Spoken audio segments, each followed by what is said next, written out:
अनुशासित छात्र छात्राएं, आप सबको इस पावन प्रसंग पर कोटिशर बधाई, शुभकामनाएं कि आपका आज का कार्यक्रम बहुत ही सफलतम कार्यक्रमों में से एक हो। कल मैंने आपके कार्यक्रम को बहुत ही पैनी निगाहों से देखा, बहुत गदगद हुआ। आशा करता हूं कि आज आपका प्रदर्शन कल से और बेहतर होगा। हमेशा ये प्रश्न उठा करता है कि आखिर ये आजादी का ये पावन पर्व मनाया क्यों जाता है, इसके पीछे क्या औचित्य है। तो यह आजादी का पर्व हमेशा हमारी पुरानी जो हमारी खामियां रही हैं उन्हें झकझोरने के लिए आता है, और साथ ही साथ 15 अगस्त 1947 के बाद जो हमने उपलब्धियां प्राप्त की है उन्हें गौरवान्वित करने के लिए आता है। सवाल ये उठता है कि इतना बड़ा देश, इतना महान देश, ये गुलाम क्यों हो गया। हमने अपने पुरखों से सुना है, अपने बुजुर्गों से सुना है, किताबों में पढ़ा है हमने कि सोने की चिड़िया कहा जाता था पूरे विश्व में। यह विश्व का उपवा देश रहा है, यह गुरु देश रहा है। तो ये गुरु देश, पूरे विश्व का उपवा देश, ये गुलाम क्यों हो गया। तो एक स्लोगन आता है ना जगह जगह, सावधानी हटी दुर्घटना घटी। बस यही हुआ था हमारे साथ भी। इस देश में एक कंपनी आई, ईस्ट इंडिया कंपनी। यह दिवालिया कंपनी थी, और उस समय भारत देश में एक शासक था जो कम पढ़ा लिखा था, जहांगीर। उसने उस कंपनी को यहां पर व्यापार करने का लाइसेंस दे दिया बिना कुछ सोचे समझे। उस कंपनी ने गुजरात से अपना व्यापार तो नहीं शुरू किया, लेकिन साम्राज्य और लूटना शुरू कर दिया, और परिणाम यह हुआ कि पूरे देश को लूटा, और साथ ही साथ में यहां पर पूरा साम्राज्य स्थापित हो गया। तब हम जागे, और तब तक बहुत देर हो गई थी। कुछ लोगों को लगा कि नहीं, बड़ी भूल हो गई हम लोगों से। 1857 में मंगल पांडे के नेतृत्व में क्रांति जागृत हुई। लक्ष्मीबाई, तात्या टोपे सबने प्रयास किया। हमारा यह देश 1857 में आजाद हो गया होता, लेकिन हमारे ही बीच के लोग, हमको अपने विरोधियों से ज्यादा परेशानी नहीं होती, हमें उनसे ज्यादा हमको तकलीफें नहीं होती, हमें अपने जयचंदों से ज्यादा सतर्क रहने की जरूरत है। जो रहते तो हमारे बीच में ही है। इस देश की हवा, इस देश का पानी, इस देश का सारा सुख भोग इस देश में करते हैं, लेकिन इस देश की विरोधी गतिविधियों में सदैव संलग्न रहते हैं, दीमक की तरह से चाटते रहते हैं। और ऐसे उस समय भी हुआ था। उन जयचंदों ने उस क्रांति को असफल करा दिया, और हमारा देश फिर 15 अगस्त 1947 को लाखों लाख ऐसे लोग, एक तस्तरी में नहीं मिली आजादी जिसको हम जश्न मना रहे हैं, लाखों लाख लोगों ने कुर्बानियां दी।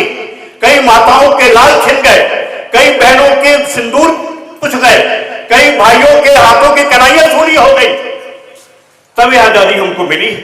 इसलिए मैं कहता हूं कि झकझोरने के लिए आता है आपको, जो भूलें हमारे उस समय के लोगों ने किया है वो भूल अभी हमको फिर नहीं दोहराना है, क्योंकि वक्त उसी पड़ाव पे आ गया है। आज फिर हम नाजुक देश समय से गुजर रहे हैं, इसलिए गुजर रहे हैं कि जब हम आगे बढ़ते हैं तो टांग खींचने वाले लोग सदैव हमारे आजू बाजू विद्यमान रहते हैं, और आज भी विद्यमान है। इसलिए ऐसे लोगों से सतर्क रहने की जरूरत है। क्यों कि हमारा ये देश आज पूरे दुनिया में सबकी निगाहें हमारे देश की तरफ है, और इसलिए निगाहें हैं कि आज हमारे इस देश में कम से कम 300 करोड़ के लगभग हमारे पास भुजाएं, और ऐसी 300 करोड़ भुजाओं में से 200 करोड़ भुजाएं ऐसी है जो आपकी अवस्था में है। 40 साल की कम उम्र के लोगों की भुजाएं हैं, और ये दुनिया में इसमें अव्वल। यदि हम दुनिया में जनसंख्या के मामले हम शीर्ष पर हैं, तो आज पूरा जब दुनिया बुढ़ापे की तहरीर में चली जा रही है, चाहे अमेरिका हो, ब्रिटेन हो, चाइना हो, जो कितने भी देश इस दुनिया में हैं, सब बुढ़ापे की तहरीर में चले जा रहे हैं। ऐसी स्थिति में एक युवा देश पूरी दुनिया में यदि कोई है तो भारत देश है, और इस भारत देश निगाहें भारत देश की तरफ सबकी निगाहें हैं, क्योंकि आज ये जिस गति से बढ़ रहा है माननीय प्रधानमंत्री नरेंद्र मोदी जी के नेतृत्व में, उस गति को रोकने के कुत्सित प्रयास भी चालू हैं। आज ट्रंप जी ने, अमेरिका ने आज हमारे ऊपर 100% चार्जेस लगा दिए। ये उसी कुत्सित दूषित मानसिकता का परिणाम है ये। इसलिए आज जो हम आगे बढ़ेंगे तो उसमें सबसे बड़ा रोल यदि किसी का है वो 40 साल से कम उम्र वालों का है। मैं नहीं कहता हूं उससे ज्यादा की उम्र वालों का कोई रोल नहीं है, उनका और हम रोल है, क्योंकि हमारी जो बुजुर्ग के लोग हैं उनका अनुभव और आपका जोश, मैं कहा करता हूं कि आप चलते फिरते ट्रांसफार्मर हैं, आप ऊर्जा के केंद्र हैं आप, क्योंकि जब ये ऊर्जा सही दिशा में चल पड़ेगी उस दिन इसको कोई टच नहीं कर पाएगा। और हम फिर वर्ष 1947 तक माननीय प्रधानमंत्री जी ने इस देश को फिर से विश्व गुरु, फिर से अपना देश बनाने का जो संकल्प लिया है, इसमें आप सबको साक्षी बनना है। मैं कहता हूं कि इसमें बाकी लोग तो रोल अदा करेंगे, लेकिन 5G, कभी आपने 2G घोटाला सुना था, 3G घोटाला सुना था, उसमें मैं 4G की बात करता था। जब 4G आया तो मैंने 5G की बात करी। अभी 5G सबके हाथों में, सबके घरों में है, उसका उपभोग आप कर रहे हैं, उसका लाभ ले रहे हैं। मैं आपसे एक कदम आगे बढ़ने की बात कर रहा हूं, 6G की बात करता हूं। जब इस देश को अगुआ देश बनाने में सबसे बड़ी यदि भूमिका होगी तो यहां जो टीचर्स बैठे हैं उनको इशारा करते हुए मैं कहता हूं कि ग्रेट टीचर, इस देश को ग्रेट डॉक्टर महान नहीं बना पाएंगे, इंजीनियर्स महान नहीं बना पाएंगे। इस देश को सबसे यदि महान बनाने में सबसे बड़ी भूमिका यदि किसी की होगी तो ग्रेट टीचर्स की होगी। इसलिए अपने अंदर जो ग्रेटनेस आपके अंदर है, विद्यमान है, कहीं से लाने की जरूरत नहीं है, उस ग्रेटनेस को चमकाने की जरूरत है, उस ग्रेटनेस को उभारने की जरूरत है, क्योंकि ग्रेट टीचर ही ग्रेट स्टूडेंट बना सकता है। इसलिए आपके अंदर जो ग्रेटनेस है आपको परखना है और उसको आपको उभारना है, उसको आपको जागृत करना है, उसको आपको प्रज्वलित करना है और निहालों को बांट देना है। बांटने में कोई कंजूसी नहीं करना। यहां पर कुछ पेरेंट्स उपस्थित थे, बिना पेरेंट्स के ये बच्चे ग्रेट नहीं बन सकते। कितना भी प्रयास कर ले टीचर, यदि पेरेंट का सहयोग नहीं मिलेगा तो ये बच्चे ग्रेट नहीं बन पाएंगे। इसलिए जितनी भूमिका टीचर्स की है उतनी भूमिका पेरेंट्स की। स्मार्ट पेरेंट्स ही स्मार्ट स्टूडेंट बना सकता है, स्मार्ट ग्रेट पेरेंट्स ही ग्रेट स्टूडेंट बना सकता है। इसलिए पेरेंट्स को भी मैं कहना चाहूंगा कि आप चाहते हैं कि आपका बच्चा फोन का उपयोग ना करे, लेकिन आप दिन भर फोन पे बिजी रहते हैं। आप चाहते हैं आपका बच्चा सोशल मीडिया से दूर रहे, लेकिन आप अपने बच्चे को ट्यूशन और कोचिंग भेज कर उन क्षणों का उपभोग पूरी तरीके से यदि आप इसमें लिप्त हो जाना चाहते हैं, लड्डू हाथ में भी रहे और पेट में भी चला जाए, ऐसा संभव नहीं। इसलिए पहला त्याग आपको करना होगा कि आपको छोटी छोटी बातें जो बहुत दूरगामी परिणाम दे रही, मैं आगे उस पर भी चर्चा करूंगा, उससे भी छुटकारा चाहते हैं अपने नौनिहालों का, तो आपको भी त्याग करना ही करना होगा। इसलिए ग्रेट पेरेंट्स और ग्रेट टीचर्स ये मिलकर ग्रेट स्टूडेंट बनाएंगे। और ये ग्रेट स्टूडेंट कब बनेंगे? जब ग्रेट बुक्स को अपना दोस्त बना लेंगे। ये कठिन काम है, आज के परिवेश में ये कठिन काम है। ग्रेट बुक्स पढ़ना, उनको दोस्त बना लेना, ये कठिन होता जा रहा है ड्यू टू मोबाइल। मोबाइल में हम आज पढ़ने के अभ्यस्त नहीं हुए, अब हम देखने के अभ्यस्त हो गए। हम खुद सुन नहीं रहे, हम सिर्फ देखने में हम लालायित हैं, देखने के लिए। एक कुछ आया लेकिन दूसरा तीसरा, ऐसी एक श्रृंखला में हम जुड़ते जा रहे हैं, घुसते जा रहे हैं। ये हमारे लिए बहुत हानिकारक है। किताबों से दोस्ती कर लो, ग्रेट बुक्स ही आपको ग्रेट स्टूडेंट बना पाएंगी। मेरी बात को अंडरलाइन कर लो, नोट कर लो दिमाग में कि ग्रेट बुक्स ही आपको ग्रेट स्टूडेंट बना पाएंगी। इसलिए अच्छी अच्छी किताबें, अभी हमने भी कुछ किताबें प्रकाशित करना शुरू किया, आपसे हमने वादा किया था कि अब मेरा ये जीवन पूरा इस देश के लिए, इस देश के नौनिहालों के लिए समर्पित, युवाओं के लिए समर्पित। जहां तक मेरी वाणी जाएगी उससे मैं इनको आंदोलित करता रहूंगा कुछ अच्छा काम करने के लिए। जहां मेरी वाणी न जा पाएगी, अपने लेखनी से मैं आपको आंदोलित करता रहूंगा। हमने कुछ बुक्स प्रकाशित किया, उसको फ्री आप चार्ज में बांटता हूं, उसका कोई शुल्क नहीं लेता हूं।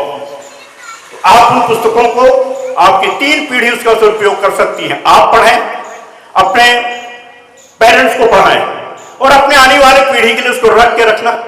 मैं कह रहा हूं ये पुस्तकें वो आपने पढ़ ली तो कोई गीता, कुरान, रामायण, महाभारत, श्रीमद् भागवत गीता कुछ भी पढ़ने की आपको जरूरत नहीं होगी। जीवन में एक अच्छा इंसान बनाने की वो पुस्तकें हैं, उनको जब भी कभी समय उनको पढ़ो। पतली और छोटी इसलिए रखी है ताकि आप अभ्यस्त रहिए, आपका अभ्यास खत्म हो गया है, एक चैप्टर ये आपको पूरा पढ़ना है तो आप पढ़ नहीं पाते एक सिटिंग में। इस अभ्यास को बढ़ाइए, ग्रेट बुक से अपना नाता जोड़िए। और अंत में कहूंगा, ग्रेट स्टूडेंट, ग्रेट फ्रेंड्स, ये भी मुश्किल काम है। आज महान दोस्त मिलना, अच्छे दोस्त मिलना बहुत मुश्किल का है।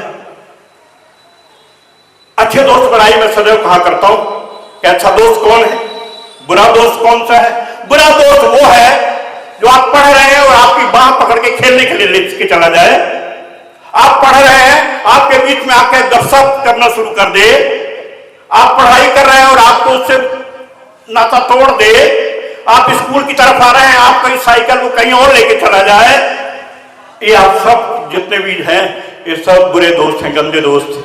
जितनी जल्दी हो सके, ये आपके अच्छे दोस्त नहीं है, बहुत बुरे दुश्मन है, बहुत बुरे दुश्मन, बहुत बुरे दुश्मन है। जितनी जल्दी से नाता तोड़ लोगे उतनी जल्दी सफल हो जाओगे।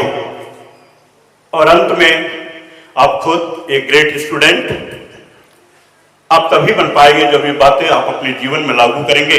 और फिर ये ग्रेट कंट्री, इस देश को महान बनाने की जवाबदारी हम सब की है। करना क्या होगा? करना यह होगा कि आज जब दुनिया की सारी निगाहें हमारे आजू बाजू जितने भी देश हैं, चाहे वो पाकिस्तान हो, बांग्लादेश हो, नेपाल हो, सभी लोग, कोई नहीं चाहता भारत की प्रगति को। अमेरिका नहीं चाहता भारत की प्रगति को, चाइना नहीं चाहता भारत की प्रगति को। सब लोग हमें रोड़े अटकाने में, सब लोग प्रत्यक्ष या अप्रत्यक्ष रूप से लगे हुए हैं। तो करना क्या है? करना यह है कि आने वाले 10 सालों में आपको भूल जाना है कि हमारे भारत देश में कोई देवी देवता रहते हैं।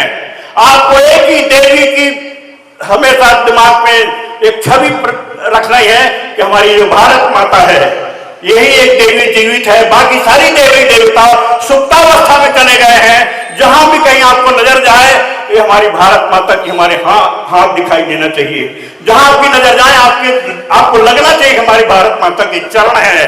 बस उन्हीं की वंदना में जुड़ जाइए और अपने आप को आपने विकसित कर लिया, अपने आप को आपने अपग्रेड कर लिया, अपने आप को आपने देश से जोड़ दिया, तो फिर कोई शक्ति ऐसी नहीं है जो भारत के विकास को रोक दे। और मैं आपसे वादा करता हूं कि मैं आपके साथ कदम से कदम मिलाकर, जब तक मेरा जीवन है, आपको जो भी हमें जीवन में अनुभव मिले हैं, उन अनुभवों से आपको सराबोर करता रहूंगा।